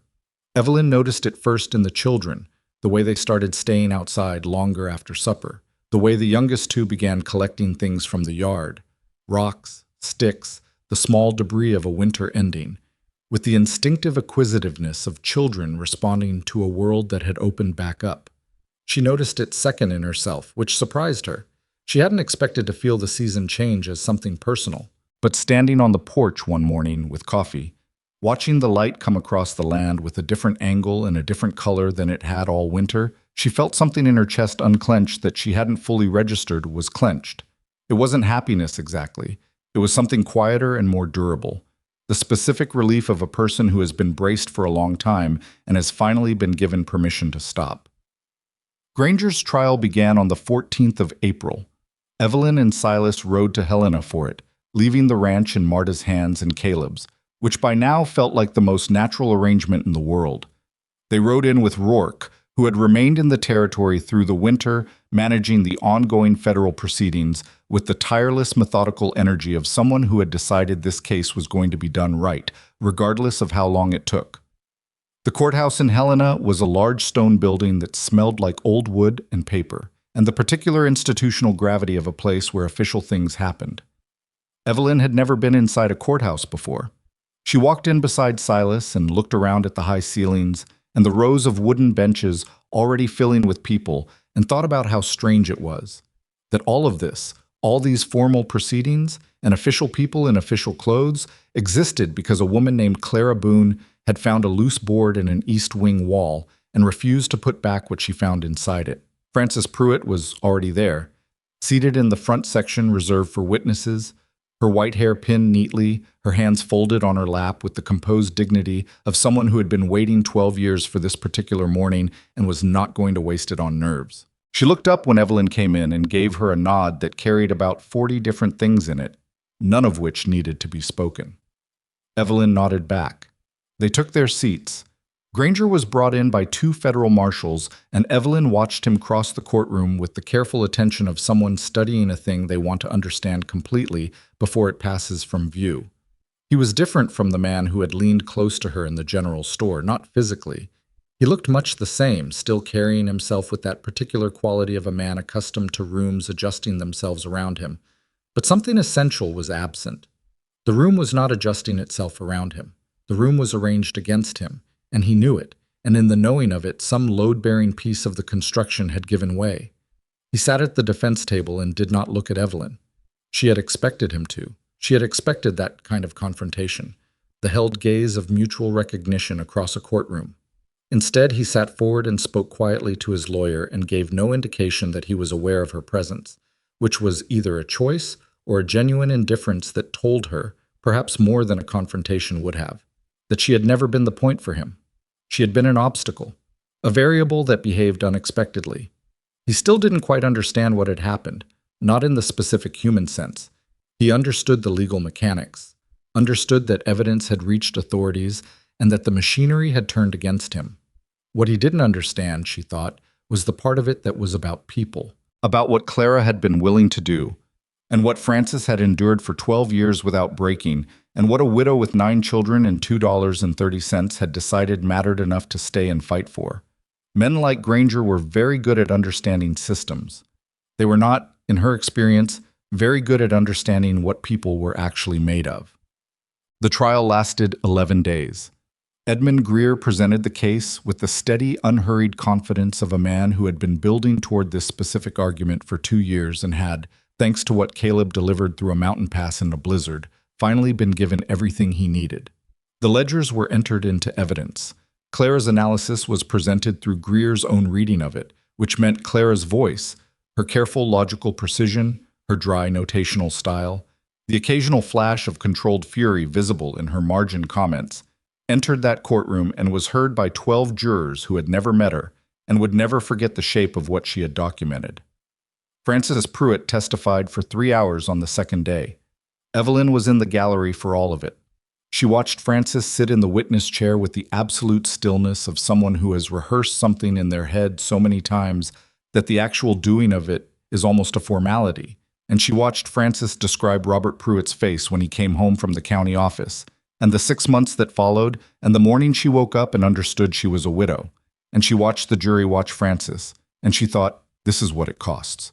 This is what it actually costs for one man's ambition. Not money, not property, though those too.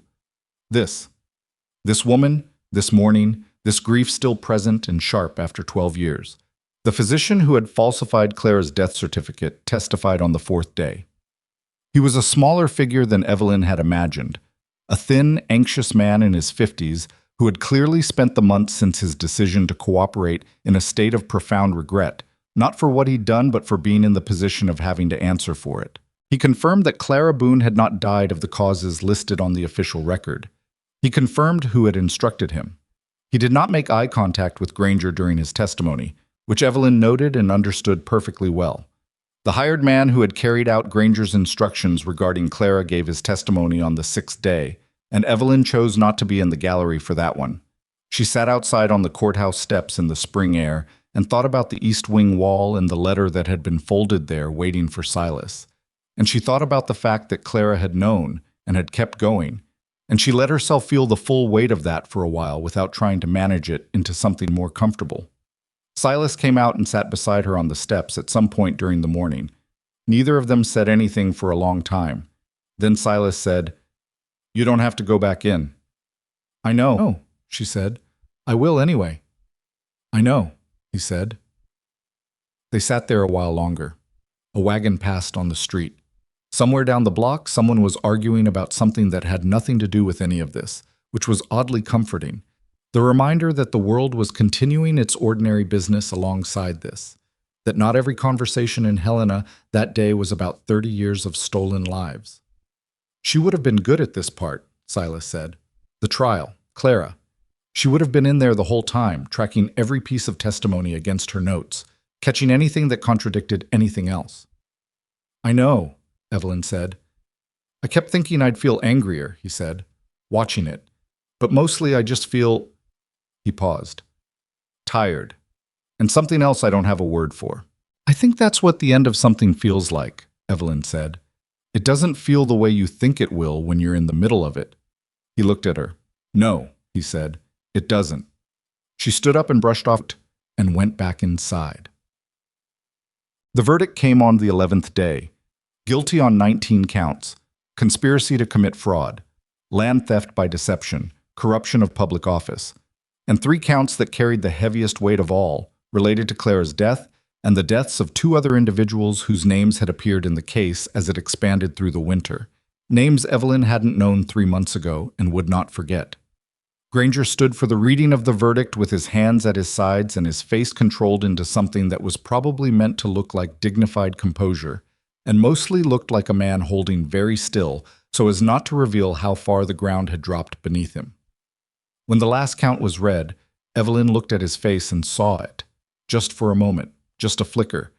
The thing underneath the performance. Not remorse. She hadn't expected remorse. Something rawer and less refined than that. The specific shock of a man who has operated inside a system he controlled for so long that he had genuinely, at some fundamental level, stopped believing the system could turn against him. She looked away. She'd seen enough. Francis Pruitt, 3 rows to Evelyn's left, let out a slow breath. Not relief exactly. The sound was more complicated than relief, more mixed with everything that couldn't be undone. Her hands unfolded from her lap for the first time in 11 days. Evelyn reached across the gap between their seats and put her hand over Francis's for a moment. Francis looked at her. Her eyes were dry. She was too old and had been through too much to cry in a courthouse over this, but her expression said everything that tears would have said. "Robert knew what it was," Francis said quietly. "He knew what kind of man had taken his land. He just didn't have any way to prove it." "He does now," Evelyn said. Francis nodded once, looked forward, folded her hands again, differently this time. Not braced, just resting. Sentencing was set for 6 weeks later. The other 10 men who had been part of Granger's operation were processed through the federal system in the months following, some by trial, some by plea, some by the particular capitulation of men who understand that the structure they relied on has been dismantled and there is nothing left to rely on. The county sheriff received a sentence that the territorial newspaper described as severe, which Evelyn thought was the mildest possible word for what the man had enabled over 20 years. The 2 magistrates received lesser sentences in exchange for cooperation that had helped fill in remaining gaps in the case. Meridian Holdings was formally dissolved. Its assets, considerable, accumulated over 3 decades of fraudulent acquisition and resale, were placed under federal administration for distribution to the restitution fund that had been established for affected families. The restitution process, as Evelyn had known it would be, was slow and imperfect. Some families had scattered too far to be located. Some properties had changed hands multiple times through legitimate sales after Meridian acquired them, creating legal complications that took months to untangle. Some of the people who had been wronged were dead, and their heirs had to navigate a process that the system had not been particularly designed to accommodate. The machinery of restoration is always clumsier than the machinery of harm, because harm can be inflicted quickly, and restoration requires the cooperation of time and circumstance and human bureaucracy. But it moved. The Pruitt land, a portion of it, the portion that could be legally recovered, was returned to Frances. She was 70 years old and had no particular use for a cattle ranch in the high country, and she sold it within a year to a young family from the East who knew nothing of its history and would build something new on it. Frances took the money and moved to a smaller house in Redfall, and for the first time in 12 years, she told Evelyn in a letter, she slept without the particular heaviness of unfinished things. 3 other families received direct land restoration. 7 more received financial settlements from the Meridian Fund that, while not equivalent to what they had lost, represented at least the formal acknowledgement that something had been taken from them, which matters, Evelyn had come to understand, in ways that are separate from the practical. People need the record to be corrected. They need the official version of events to match the truth they lived. There is something that breaks in a person when the world insists that what happened to them didn't happen, and something that can at least begin to mend when the world finally says, yes, we see it now. It was real. The ranch changed through that spring and summer in ways both practical and otherwise. Silas hired 2 additional hands in April, men who came with references Rourke had quietly vetted, and who turned out to be competent and uncomplicated in the specific way that good ranch hands are, focused on the work, not particularly interested in the history of the place or the proceedings that had upended the county, just present and useful. The north fence, which had been in a state of ongoing repair since before Evelyn arrived, was finally finished in May. The east wing got a proper renovation, during which the hidden cavity in the wall was opened and properly sealed, which felt like the right thing to do. Not erasing it, but closing it deliberately, with full knowledge of what had been there. Marta, who had been at the ranch for 7 years, accepted a formal wage increase that Silas offered her in June with the expression of someone who considered it overdue but was willing to acknowledge it anyway. She also, in a development that surprised approximately no one who had been paying attention, established a correspondence with Frances Pruitt that seemed to consist primarily of exchanges about practical subjects, livestock management, preservation methods, the relative merits of different approaches to winter preparation, but clearly contained something else underneath that neither of them was interested in naming. Thomas, who was 11 and had spent the winter quietly absorbing everything he saw and heard without broadcasting his reactions, asked Silas in early summer if he could learn to ride properly. Not the basic competence that the children had developed out of necessity, but actually ride. Silas spent an hour a day with him for the rest of the summer, and by September Thomas was better than anyone had expected, including Thomas.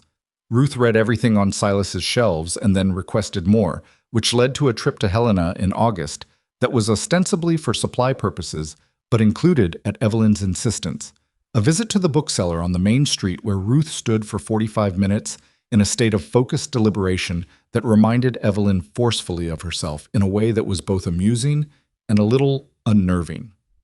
The youngest, Margaret, the one who had arrived burning with fever in her mother's arms on the first night, grew through the spring with the cheerful resilience of a 4-year-old who had experienced a great deal of difficulty and had not yet developed the conceptual framework to understand how close certain things had been. She followed Marta around the kitchen with the devoted attention of an apprentice and had developed opinions about food preparation that were extremely specific and largely correct. Caleb turned 16 in July. Evelyn made him a cake that was imperfect in the structural sense. One layer had decided to go its own direction. And he ate 2 pieces without commenting on its architecture, which she considered a mature response. After dinner, she found him sitting on the porch steps in the long summer evening light, looking out at the land with the expression she'd come to recognize as his default, watchful, present, taking in more than he'd say about later. She sat down beside him. 16, she said.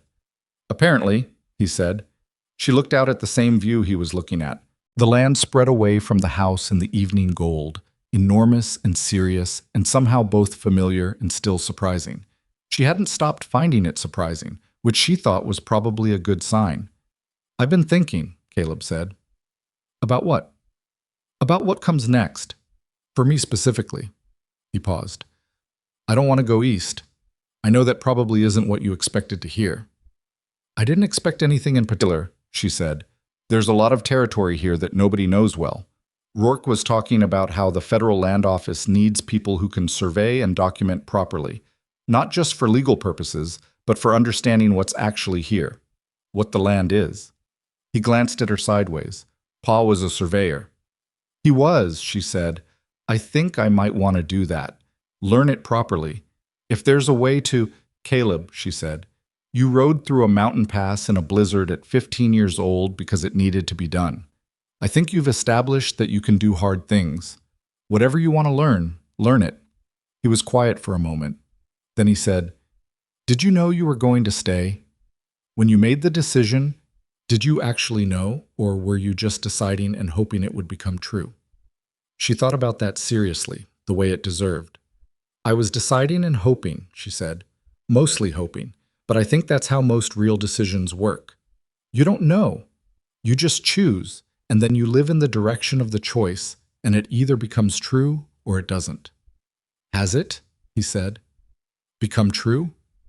She looked at the land in the evening light, at the house behind her where she could hear her children moving through the ordinary business of the end of a day, at the place she had arrived at with nothing and had stayed and fought for and was still learning every morning what it meant to belong to. "Yes," she said, "it has." She and Silas were married in September, which was later than either of them had technically intended, and about the right time for both of them, in ways that had nothing to do with intention. It was not a large ceremony. There was no one to perform elaborate rituals, and neither of them was interested in elaborate rituals.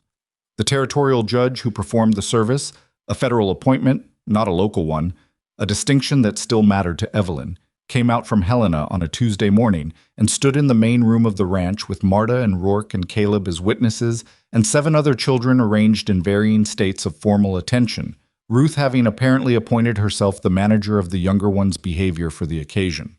The vows were the standard ones, which Evelyn had thought might feel inadequate, given everything that had actually transpired between them before they got to this particular Tuesday morning. They didn't feel inadequate. They felt like the formal version of something that had already been established through other means, through late nights over ledgers, through the careful, honest conversations that had replaced the careful, strategic ones as the weeks passed, through the particular knowledge that comes from watching someone under pressure and seeing what they're actually made of, which is always more revealing than anything they tell you about themselves in better circumstances. Silas stumbled slightly over the word cherish, which was so unlike him that several of the younger children giggled, and he shot them a look that had absolutely no effect on Ruth, who giggled longest and most pointedly.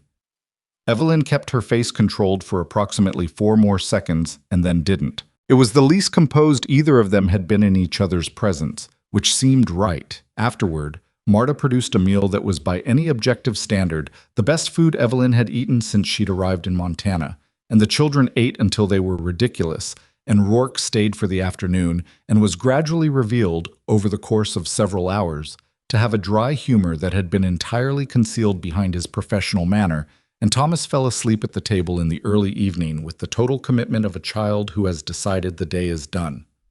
That night, after the children were in bed and Rourke had ridden back toward Delwater and Marta had retired, Evelyn and Silas sat on the porch in the September dark. The air had the first edge of what was coming, still months away, but present, a reminder that the Montana winter doesn't give much advance notice. "This time last year," Evelyn said, "I was trying to decide whether to write back to a letter." "I know," Silas said. "I thought about that. When I sent the letter, I knew I was asking for something enormous, and I didn't know if anyone would—" He paused. "I didn't know if I deserved for anyone to." "You didn't ask for something enormous," she said. "You asked for someone capable. And you came." "And I came," she agreed. He looked out at the dark land. "I want to tell you something I've been thinking about for a while." "Tell me." "The night you arrived. When I carried Margaret inside, your youngest, and you let me, You didn't know me. You had every reason not to, and you handed her to me anyway." He was quiet for a moment. "I understood something in that moment that I don't know how to say properly. That you were willing to trust, when trust was the most dangerous possible thing. Not because you were naive. I could see you weren't naive, but because you'd made a decision about what mattered more than fear." Evelyn thought about that moment. The cold, the darkness, this stranger's outstretched arms, the weight of her daughter, and the fever burning through her, the impossible calculation of a mother with no good options. "I wasn't being brave," she said. "I was being desperate." "I know that's what you think," he said. "I disagree." She looked at him. "Desperate people freeze," he said, "or they run. You handed me your child, and then you walked into a house you'd never seen to meet a man. The whole territory thought was a murderer, and you sat down at his table and you asked him the right questions." He paused. "That's not desperation. That's something else." She didn't have an answer for that. She sat with it instead. The stars were very clear. The ranch was quiet in the way that it only got late at night, when the animals had settled and the children were asleep, and the land itself seemed to acknowledge that the day had finished and the next one hadn't started yet. That gap between things, that space that belongs to no particular hour, where you can think clearly if you let yourself. "Clara's letter," Evelyn said. "The one from the wall. What did she say at the end of it?" Silas was quiet for a moment. "She said not to make the ranch a monument," he said. "She said she didn't want it to be a place defined by what happened to her. She wanted it to be something that kept going, kept being used and worked and lived in, because that was the only version of the future she could imagine that was worth working toward." Evelyn looked at the house behind her, at the lit windows of the room where two of the youngest children were sleeping, the warm light visible from outside, at the barn where the horses were settled for the night, at the kitchen where, tomorrow morning, there would be breakfast to make and children to wake, and the ordinary demanding work of a day beginning. "Then that's what it'll be," she said. Granger received his sentence in October. Evelyn read about it in the territorial newspaper that Silas had delivered from Delwater once a week. She read the article at the kitchen table with her coffee, folded the newspaper when she finished, and set it aside. She didn't feel what she might have expected to feel. Not triumph, not the satisfying closure that stories are supposed to provide at their endings. What she felt was something quieter and more honest than that. She felt the weight of what it had cost lift, slightly, from somewhere she'd been carrying it. That was enough. That was, she thought, probably all you got. The world doesn't resolve cleanly. Justice, when it comes late and incomplete and surrounded by everything that can't be undone. The families who are found get back a portion of what they lost. The families who can't be found remain scattered. Clara Boone remains dead. The years that were stolen from Francis Pruitt and Robert Pruitt, the years of fear and diminishment, and the marriage that should have had more time, those don't come back. What comes back, if you're fortunate and you stay and you do the work, is something smaller and more durable. A morning where the light comes through the window in a way that feels habitable. A child laughing in the next room. The sense, not certainty, never certainty, but the reasonable working assumption that the ground beneath you is real and will hold. Evelyn Hart had arrived at Blackstone Ridge with 9 children and almost nothing. She had stayed because she had no choice, and then because she chose to, and those two things were completely different and had both been necessary. She had helped take apart something that had been poisoning the territory for 30 years, and she had done it not because she was particularly extraordinary, but because she was present and paying attention and unwilling to pretend that what she saw wasn't what it was. She thought about that sometimes, about ordinariness, about how the stories that matter are almost never about exceptional people in exceptional circumstances, but about ordinary people in impossible ones who just refuse, at the moment it counts, to look away. She was not a hero of the sort that gets written about in papers. She was a woman who had been desperate and frightened and furious and imperfect throughout, and had kept going anyway, which is the only kind of hero there has ever actually been. By the following spring, the ranch had a kitchen garden that was Ruth's project, and Marta's reluctant collaboration. Caleb had begun a formal correspondence with the Federal Land Office in Helena about surveying opportunities. Thomas had graduated from writing lessons to helping with actual ranch work, and took this seriously enough that even Silas, who was not effusive in his assessments, had told Evelyn the boy had a natural instinct for the land. Margaret, who was 5 now and had no memory of being carried feverish through a front door by a stranger, had decided that Silas was specifically her person and followed him with the devotion of someone who has no idea that devotion requires a reason and has simply chosen to bestow it. Silas bore this with the careful seriousness of a man who has not had children before and is working out how to be worthy of the position he's been assigned. He was getting there. On a morning in April, almost exactly a year after the trial, almost exactly 16 months after a letter arrived on a Tuesday, Evelyn stood on the porch with coffee and watched the light come across the land and did the thing she'd been doing most mornings, which was take in where she was without trying to explain it. The land was large and serious and still surprising. The house behind her was full of people she was responsible for and who were, in their various complicated ways, responsible for her. There was work to do. There was always work to do, which was something she'd come to regard not as a burden, but as evidence that the thing was alive and needed tending. Silas came out and stood beside her with his own coffee, and they stood there for a while in the particular companionable quiet that is one of the things marriages can become, if you're fortunate and you work at it and you don't require it to be something other than what it is. A bird she couldn't name called from somewhere in the tree line. The horses moved in the paddock. From inside the house came the earliest sounds of morning. A child's voice, the creak of the staircase, the particular percussion of a household waking up. "Good morning," Silas said. "Good morning," she said. They stood there a while longer. The land held them. The morning continued. The ranch went on.